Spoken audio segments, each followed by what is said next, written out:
I'm going to let you lay out the blame pie, and then I'm going to pick the one that I think is number one. So I'm not going to debate you on the percentages per se, but I do want to, I want to pick one because I feel pretty strongly about it. So Caleb, go ahead, the blame pie. Okay, so I'm going to separate these things out, and Dave, I will let you tell me if I'm unfair on this, okay? I call some people out by name and some people not. But let's just get rolling here because there may be some people you're not high on me calling out. I'm going to start with the edge rushers. I think the edge rushers get 45% of the blame. People are going to call out the tackles, but honestly, if you've watched Tennessee all year, the defense, look at Georgia's inability to run the ball, Dave. They couldn't run the ball. So clearly it was the defensive tackles that were the problem. The edge rushers weren't taking advantage on the outside. You got to put this on Pearson Josephs more than you do Amari Thomas and Omar Norman Lott. I'm not arguing. I agree. But 106 yards and the 32-yard gallop by Carson Beck was because of poor gap discipline by the tackles. I'm not arguing. I agree. But I just want to throw that out there. All right. What's next? Well, I'm going to go there because I'm not so sure it was a poor gap discipline. I think, and one of them did get hurt. I think another 30% goes to the linebackers. Okay. Now, so you would be referring to the second level in which they weren't defending Carson Beck on that particular run? Yes. That's fair. I don't know the assignments. I don't know if they were supposed to rip and run upfield. You may be right. And you do have a situation in which Jeremiah T. Lander is the backup, and I don't think he's been as effective. Guess how many tackles he had in this game? Oh, I don't have it in front of me. How many? 1. I know tackles is a glorified stat. I get it, guys, but your middle linebacker should find a way to get more than 1 tackle in a game. Is that fair? There's no arguing that. Okay. Who's next? What's our percentage at now? All right, so I'm already at 75%. But yeah, I was wondering, you get 45% just the edge rushers. I get 75% to the edge rushers and linebackers. I do. I think those are those units by themselves prove very costly. Well, we're going to agree because I will just go ahead and tell you mine was the front 7 in general. If I had to pick one of all those that you might mention. So I want to hear the rest of yours, though, as far as the percentages and slicing up the pie. Okay, so the next in, I'm going to split this to about 20% 3-way. So I think I'm going to have to give a solid 10%, Dave, to the offensive tackles.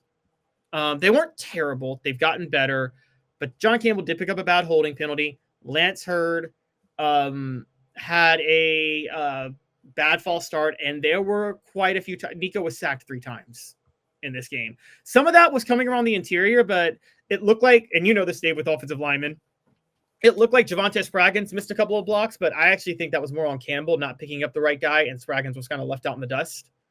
And so on that, I'm going 10% offensive tackles. And we do have to, he's a big part of what we do at Off the Hook Sports, but we do have to point out, I think Cooper Mays got beat for, I don't know technically if that will be held against him because it looked like the guard rolled into him, but I thought he gave up his first sack since guess when? This was on the Vol Report brought to you by City Heating and Air Conditioning. Well, I know because I saw your tweet. Yeah, the Alabama game in 2022. So I'm not holding it against him. I mean, that's facing a lot of elite defensive linemen and a lot that have been nose up on him. So because so many teams play that 3 down front against Tennessee. All right, so the rest of your blame pie? Yeah, I got a few more, and there are 3 that get to 5%. I'm only going to put 5% on Nico Iamaleava. I don't think he had a lot of chances to make big plays tonight. I think a lot of the time the game was taken out of his hands. The only one I put on him is he did have they took 1 deep shot. Dante Thornton was there, and he missed it. And you got to hit that when Hypo calls it. Okay, but let me ask you this. Blame pie for this game or blame pie for 2 losses at this point in the season? Because I think the fact that he's not able to connect on deep balls is really hampering this offense. I think so too, but I think it's just for this game. He didn't have a lot of opportunities, and maybe he was hurt. Maybe he was banged up. I don't know the reason, but Okay, but are the lack of opportunities because of his lack of inaccuracy previously, I guess is what I'm digging at. Maybe. So maybe you could put it there, but I can only I take these blame pies in a vacuum. No, that's right. In a vacuum, I agree with you. No, I'm completely with you. I would not put most of this on Nico. This offense is what it is. It has to be efficient underneath, and for the most part, it was. It just doesn't have any pop. It doesn't. So 2 more 5%ers real quick. Everybody gets a piece. This is like everybody. One is Dante Thornton. There was a drop pass that was really bad that he had. I mean, a really, really, really bad drop pass. No, I agree. He was wide open. Wide open. So looked like he hadn't practiced all week. Yeah, no, that's true.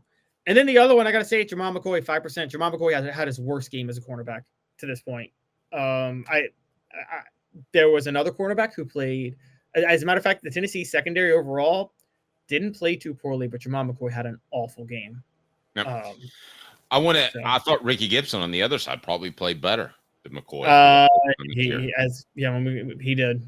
Broke up what would have been a touchdown pass, and at one point, I think he got the benefit of the doubt. I don't think he was actually pushed on that offensive pass interference.